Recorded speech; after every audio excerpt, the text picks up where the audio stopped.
For a few years in the 1970s, the Mr. Asia Syndicate made millions. Heroin creates its own market. It acts like a form of plague. Until jealousy, betrayal, and murder brought it all crashing down. Then he just pulled out a gun, shot her in the back of the head, and then said to Wayne, "You're going to help me bury her."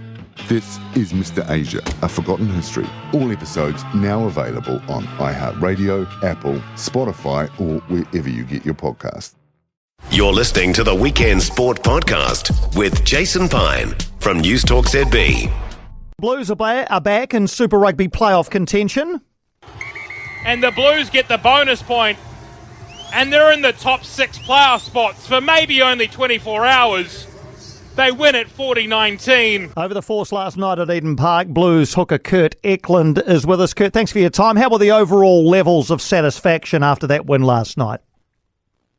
Yeah, mate, it's been something we've been working towards for a while, and I think satisfaction, a bit of relief, and, I think, a little bit of confidence to get out of that one as well.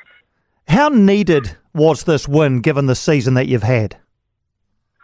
Yeah, big time, man, especially the position we've put ourselves in.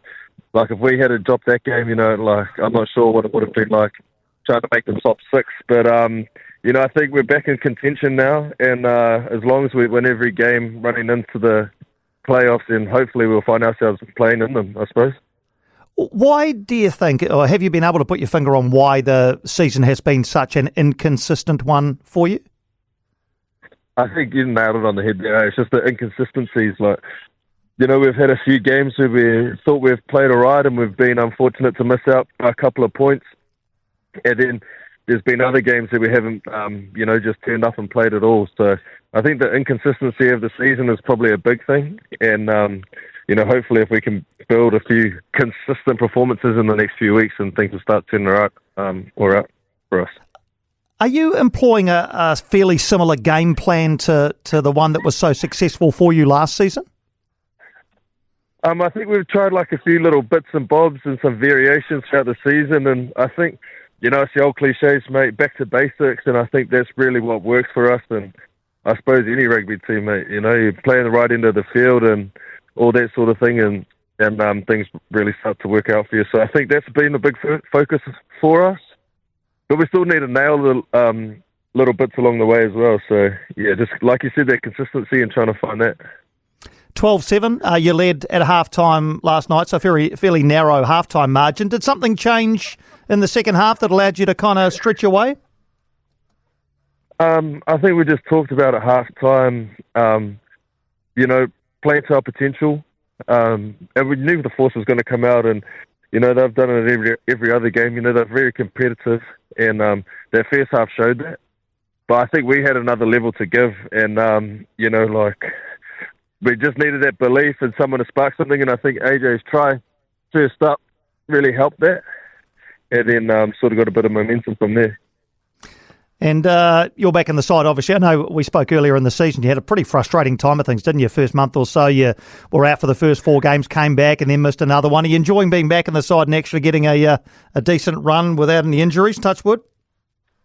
Yeah, touch wood, mate. It makes all the training worthwhile.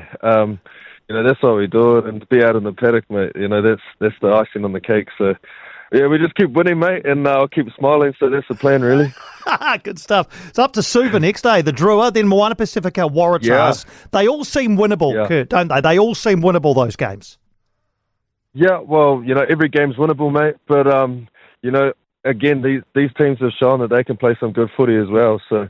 you can't take anyone lightly, especially going to Suva. Their home field advantage that they have over there and the support that they get is going to be a huge game for us. So one that we really need to, get on top of. And, just like I said, if we can get some back-to-back performances and that consistency back in our game, then we should be all right. Now, just before you go, what was Angus Ta'avao doing at the end, trying to kick the ball out? What happened there? Oh, bro, he let us front rows down, that's for sure.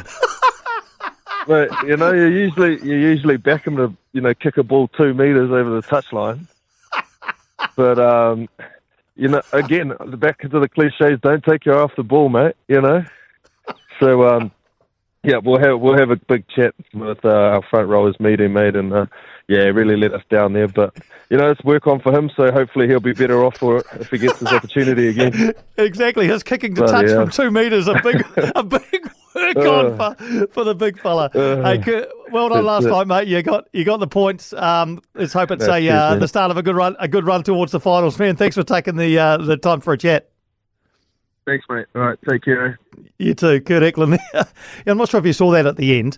The Blues had the ball, and all they had to do was kick it into touch. They were inside their own 22. They're basically 5 metres out. And the ball spits out their side. So you just got to pick up the ball and kick it into touch. It literally 2 metres away from the touchline. Angus Tatavau's had a bit of he's picked it up, and he's basically just gone to kick it into touch, and he's just, for some unknown reason, not been able to do it. It's kind of scuffed off his foot, and it stayed in. And the potential, the Blues had the game won, but they had the potential to lose the bonus point because they scored 3 more tries than the Force did last night. So they had the bonus point, kick it into touch, you take the bonus point, you take the 5 points. Instead, the ball didn't go into touch. The Force got it, and they were on attack. I can only imagine the talking to Angus Tatavau would have got had the Force managed to score a try and deny what could be a fairly important bonus point from the Blues. Didn't happen. Everything okay. I'm sure we'll get plenty of good-natured ribbing from his teammates in the week ahead. For more from Weekend Sport with Jason Pine, listen live to News Talk ZB weekends from midday or follow the podcast on iHeartRadio.